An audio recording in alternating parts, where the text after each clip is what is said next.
बहुत समय पहले की बात है। एक पहाड़ी क्षेत्र में बसे एक छोटे से गांव राजपुर में बहुत ही गरीब पति पत्नी और उनके 2 बच्चे रहते थे। पति का नाम मंटू और पत्नी का नाम मिनी था। मंटू के पास थोड़ी बहुत जमीन थी जिसमें वह सब्जियां बोता था और उन सब्जियों को बाजार में बेचकर जो भी पैसे मिलते थे उनसे मंटू के परिवार का जीवन बहुत कठिनाइयों से व्यतीत हो रहा था। उसी गांव में कालू भी रहता था जो हर समय मंटू की कामयाबी से चिढ़ता था। वह बिल्कुल निठल्ला और आलसी था। वह पूरा दिन अपने खेतों में काम न करके सोता रहता था जिससे उसकी फसल बहुत खराब होती थी। वहीं मंटू अपने खेतों में पूरा दिन मेहनत करता था। शाम हो जाती है लेकिन कालू अभी तक सो रहा था। मंटू अपना सारा काम निपटा कर कालू के पास आकर बोलता है, भाई, अरे ओ कालू भाई, पूरा दिन सोते ही रहोगे या फिर काम भी करोगे? शाम हो चुकी है और तुम अभी तक सो रहे हो। कालू पर मंटू की बातों का कोई फर्क नहीं पड़ता और वह खर्राटे मारता हुआ सोए ही जा रहा था।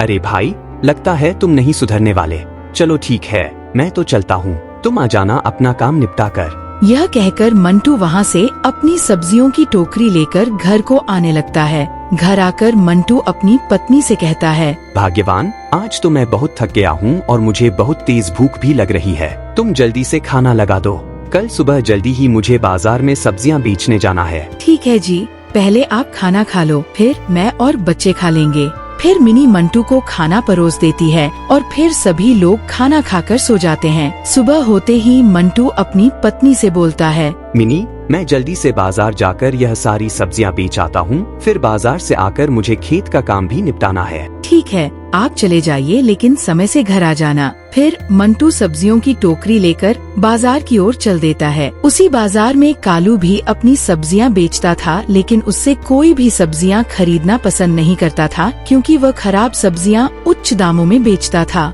वहीं मंटू से सभी लोग सब्जियां खरीदते थे क्योंकि मंटू ताजा सब्जियां सही दामों में बेचता था। मंटू की यही आदत लोगों को बहुत अच्छी लगती थी जिससे उसके पास भीड़ लगी रहती थी। वहीं कालू के पास कोई इक्का दुक्का ही ग्राहक जाता था जिसके कारण कालू मंटू से बहुत चिढ़ता था। मन ही मन कालू मंटू का धंधा चौपट करने के बारे में सोचता रहता था। थोड़ी ही देर में मंटू की सारी सब्जियां बिक जाती हैं। मंटू बहुत खुश था। फिर वह अपनी खाली टोकरी लेकर घर आ जाता है। भाग्यवान, आज का दिन तो बहुत अच्छा गया। बाजार में जाते ही सारी सब्जियां बिक गयी। कल से कुछ ज्यादा सब्जियां बाजार लेकर जाऊंगा। फिर तभी उसके दोनों बच्चे वहाँ आ जाते हैं और उसका बड़ा बेटा चिंटू बोलता है, पिताजी, हमें पढ़ने के लिए नई किताबें चाहिए। हमारे पास एक भी किताब नहीं है।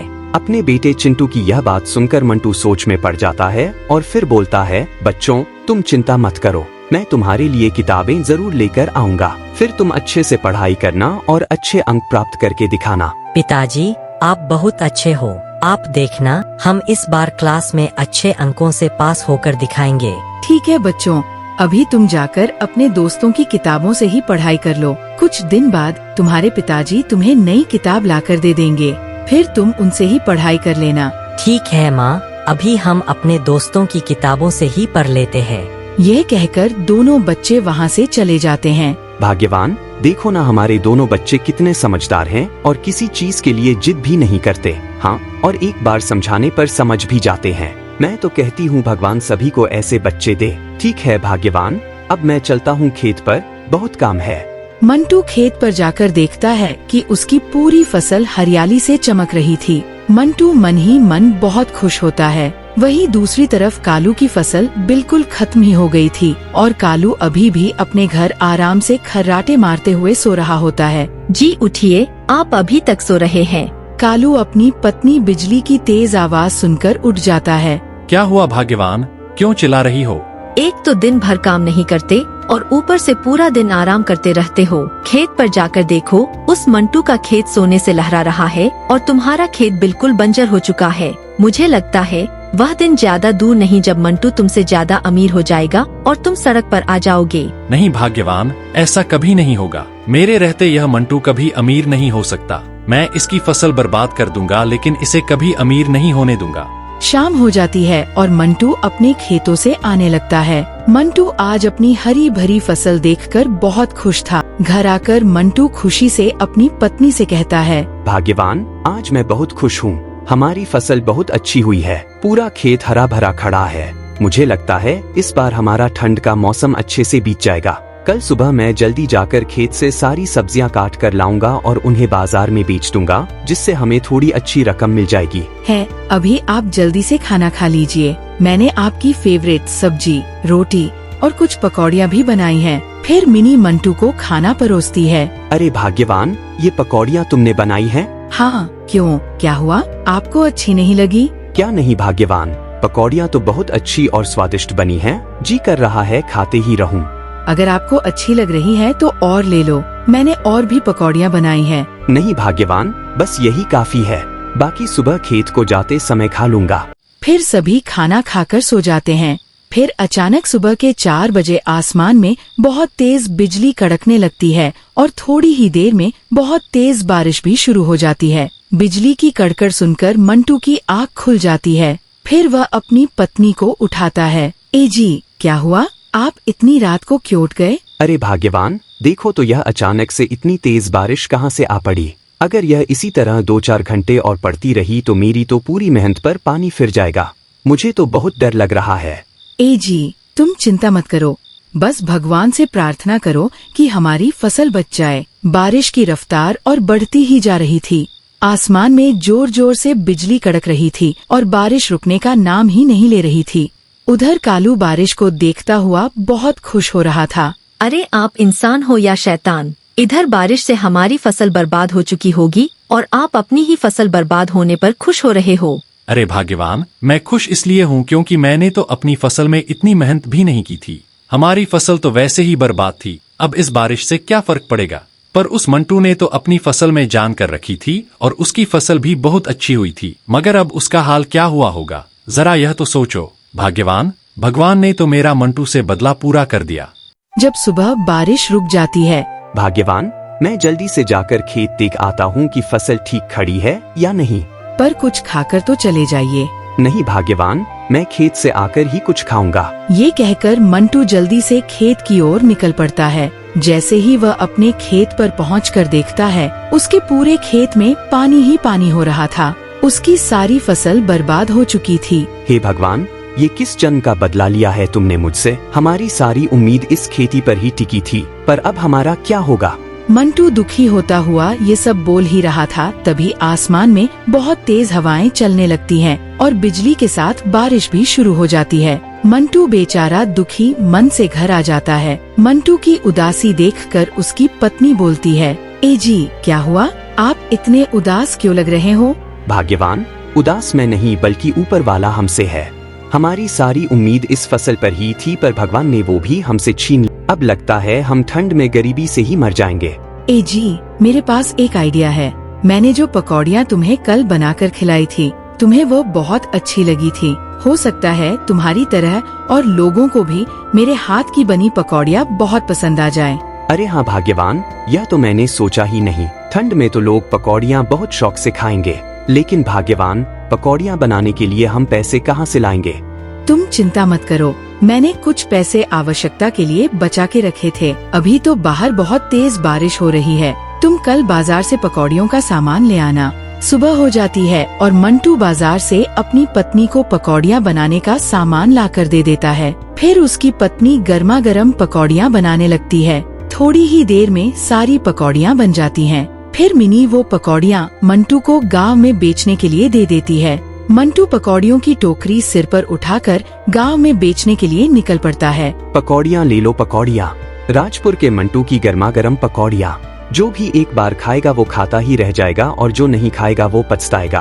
तभी उससे एक औरत पकौड़ी लेने आती है। भैया, आपकी पकौड़ियों से तो बहुत अच्छी सुगंध आ रही है। आप जल्दी से 100 की पकौड़ी कर दो। फिर मंटू उस औरत को पकौड़ी देता है और उससे पैसे लेकर आगे की ओर चल पड़ता है। और इसी तरह मंटू पूरे गांव में आवाज लगाता हुआ पकौड़ियाँ बेचता है। थोड़ी ही देर में मंटू की सारी पकौड़ियाँ बिक जाती हैं। फिर वह अपनी खाली टोकरी लेकर घर आ जाता है। ए जी, क्या हुआ? हमारी बनी पकौड़ियाँ किसी ने खरीदी या नहीं? भाग्यवान, किसी ने नहीं बल्कि सबने खरीदी है। गांव में जाते ही सारी पकौड़ियाँ बिक गईं। कल से थोड़ी ज्यादा पकौड़ियाँ लेकर जाऊंगा। क्या आप सच बोल रहे हो? वाकई में सारी पकौड़ियाँ बिक गयी?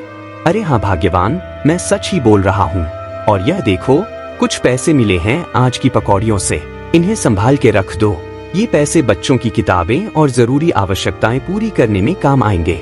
बाहर खड़ा कालू उन दोनों की सारी बातें बहुत ध्यान से सुन रहा था। अच्छा बच्चू, फसल बर्बाद हुई तो यह नया कारोबार शुरू कर दिया, लेकिन तू कुछ भी कर ले, मैं तुझे कामयाब नहीं होने दूंगा। अब देख तू यह कालू क्या करता है।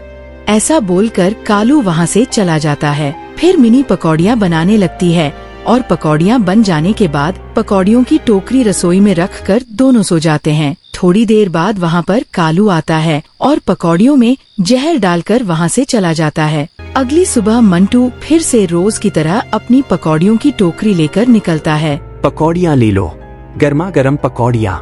जो एक बार खाएगा वो खाता ही रहेगा। रास्ते में उसे कालू का बेटा रोक लेता है। चाचा, आपकी पकौड़ियों से तो बहुत अच्छी खुशबू आ रही है। आप मुझे जल्दी से 50 की पकौड़ी दे दीजिए।